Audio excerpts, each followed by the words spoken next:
आज माननीय राहुल गांधींची खासदारकी रद्द करण्याचा निर्णय नरेंद्र मोदीच्या सरकारच्या माध्यमातून लोकसभेच्या अध्यक्षत्वाचा निर्णय ज्या पद्धतीने पुढे आलेला आहे तो निर्णयच लोकशाही व्यवस्थेच्या विरोधातला आहे।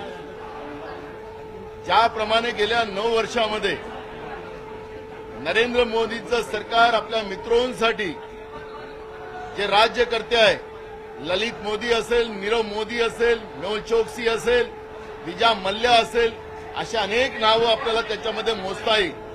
अशा लोकांनी लाखो हजारो कोटी रुपये या देशाच्या जनतेचे घेऊन पळालेत। त्यांना सपोर्ट करण्याचं काम नरेंद्र मोदीचं सरकार, भाजपचं सरकार देशामध्ये करते आहे आणि त्यांच्या विरोधात राहुल गांधी आवाज उचलतात आहेत। लोकसभेतही त्यांना बोलू दिलं जात नाही, रस्त्यावर बोलायला गेलं तर तिथेही बंधन आणतात आणि या बंधनाच्या माध्यमातून खोटी तक्रार गुजरातमध्ये, सुरतमध्ये टाकून काल माननीय जिल्हा न्यायालयाचा एक निर्णय घेऊन आज राहुल गांधींचं लोकसभेचं सदस्यत्व त्याच्या माध्यमातून रद्द करण्याचं पाप हे ठरवून केलेलं आहे। लोकशाही विरोधी व्यवस्था निर्माण करण्याचं काम भारतीय जनता पार्टी हे ठरवून करतायत। बाबासाहेब आंबेडकरांनी दिलेल्या संविधान व्यवस्थेला संपवण्याचं पाप करते आहे आणि म्हणून त्याचा निषेध आम्ही आज विधानसभेत केला आणि त्याच्या माध्यमातून आम्ही रस्त्यावरची ही लढाई उभी करू। कारण की ज्याप्रमाणे इंग्रज वागत होते त्यांच्या विरोधात, त्यांच्या अत्याचाराच्या विरोधात जो कोणी बोलेल त्याला फाशीची सजा दिली जात होती, त्याला मारलं जात होतं, गोळ्या झाडल्या जात होत्या आणि म्हणून या लोकशाहीच्या व्यवस्थेच्या माध्यमातून कोणाला ईडी लावायचं, कोणाला सीबीआय लावायचं आणि त्याला दबावात ठेवायचं।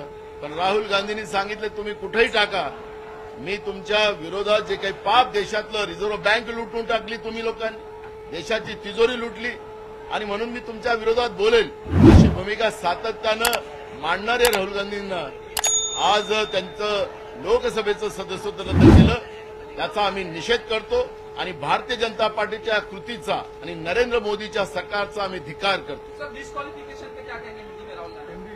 राहुल गांधी जी के जिस तरह से डिस्क्वालिफिकेशन किया गया उसका हम निषेध करते हैं, क्योंकि राहुल गांधी जी ने जो कर्नाटक में उनका भाषण किया था, ललित मोदी हो, नीरव मोदी हो, मेहुल चोक्सी हो, ऐसे कई मोदी के बारे में उन्होंने कहा था और वास्तविक है कि उन्हें भगोड़ा करके उनको इस देश ने डिक्लेयर किया है और ऐसी व्यवस्था के विरोध में बोलने का, पाबंद लगाने का काम सूरत के कोर्ट में एक वहां के बीजेपी के मोदी नाम के व्यक्ति ने कोर्ट में एक केस दायर की और जिला सत्र न्यायालय ने इस तरह का निर्णय दिया। उसी का आधार लेकर मोदी सरकार के दबाव में विधानसभा अध्यक्ष ने आज राहुल गांधी जी की लोकसभा का सदस्यत्व रद्द की। उसका हम निषेध करते हैं। ये लोकतंत्र का की व्यवस्था का विरोध करने का काम जिस तरह से मोदी सरकार कर रही है, बाबा साहेब आंबेडकर के संविधान की व्यवस्था को खत्म करना चाहती है, उसका हम निषेध करते हैं। और जो चोर है उसको चोर बोलने से कार्रवाई होती तो अब कल से हम डाकू बोलेंगे इन लोगों को। नीरव मोदी है, ललित मोदी है, मेहुल चोक्सी है, विजा मल्ल्या हो, अडानी हो, ये जैसे व्यवस्था जिस तरह से देश में देश की तबाही कर रहे, देश को लूट के लेके जा रहे हैं और ऐसे व्यवस्था को हम विरोध करेंगे क्योंकि हमारे देश की व्यवस्था को लूटने वाले लोग हैं, हमारे देश के गरीब लोगों को लूटने वाली व्यवस्था है, उसका विरोध हम करेंगे। ये लोकतंत्र में हमें अधिकार है। ये सदस्यत्व रद्द किया, उसकी अब लड़ाई हम रास्ते की लड़ेंगे और जनता से हम न्याय मांगेंगे कि इस हुकुमशाही व्यवस्था को अब सत्ता से उतारने के लिए जनता का साथ लेकर इनको सत्ता से उतारने का ही मानस लेकर हम लोगों में जाएंगे।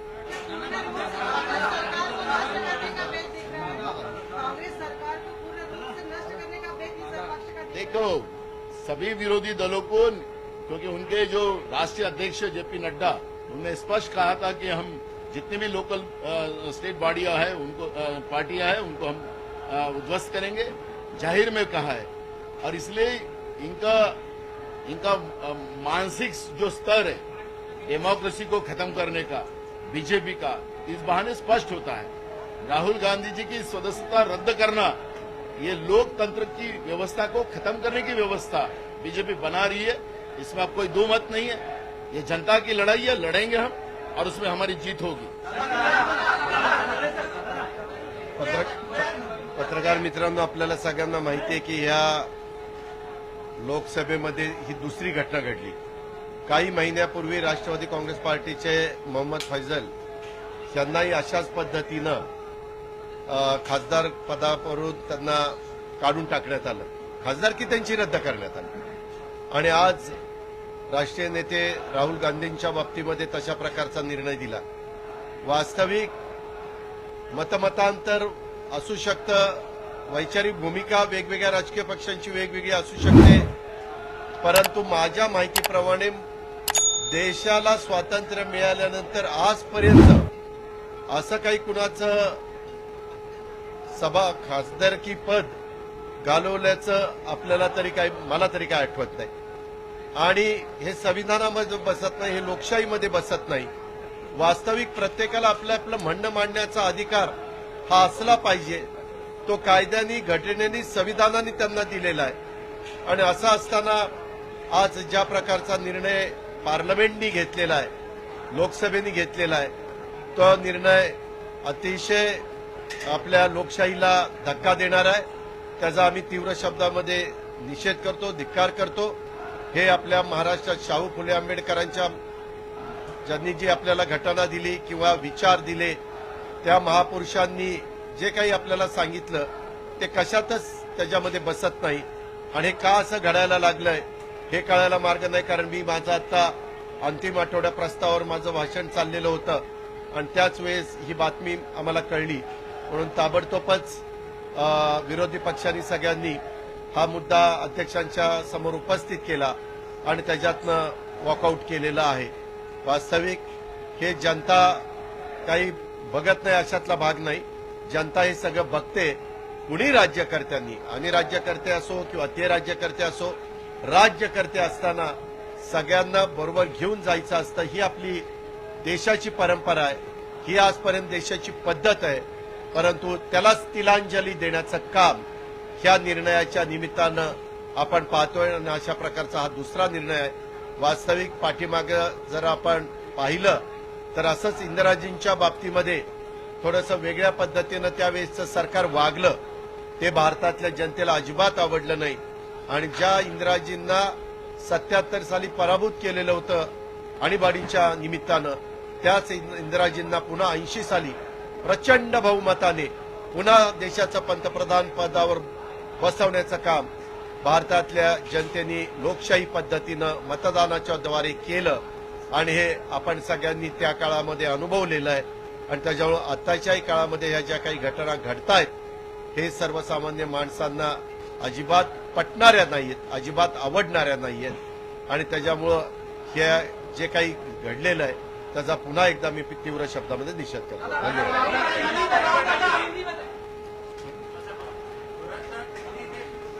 अभी मराठी में करता होता।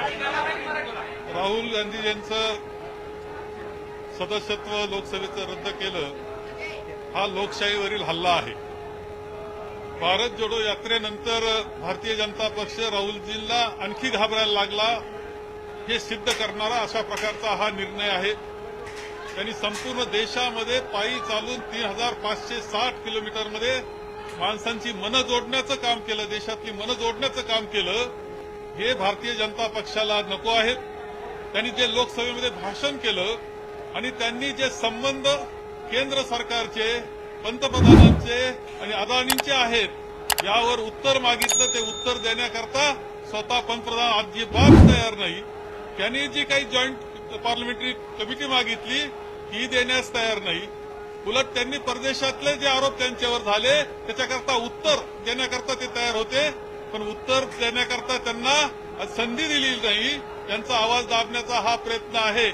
म्हणजे पाहतो आहोत आपण की देशाच्या स्वातंत्र्याकरता लढलेलं हे घराणं आहे। इंदिराजींनी सुद्धा अशाच पद्धतीनं या संपूर्णपणे या व्यवस्थेला तोंड दिलं होतं, परंतु त्यानंतर त्या पुन्हा एकदा 80 साली विजयी झाल्या, त्या घाबरल्या नाही। राहुलजी सुद्धा यांच्या दडपशाहीला बिलकुल घाबरणार नाही। आणि ते जे सामोरं येईल त्याला सामोरं जाण्याची तयारी त्यांची आणि काँग्रेस जनांची आहे. आणि मला खात्री आहे की पुन्हा एकदा ह्या सगळ्याचा परिणाम राहुलजी या देशाचे पंतप्रधान झालेले आपल्याला दिसतील याची खात्री मला वाटते आहे.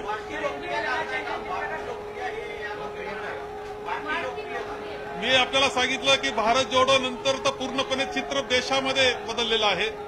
राहुलजींचं सगळं कौतुक आहे. त्यांचे विचार सगळ्यांचा बरोबर घेऊन जाणारे आहेत. याची सगळी भीती जी आहे ती आता भारतीय जनता पक्षाला वाटते आहे.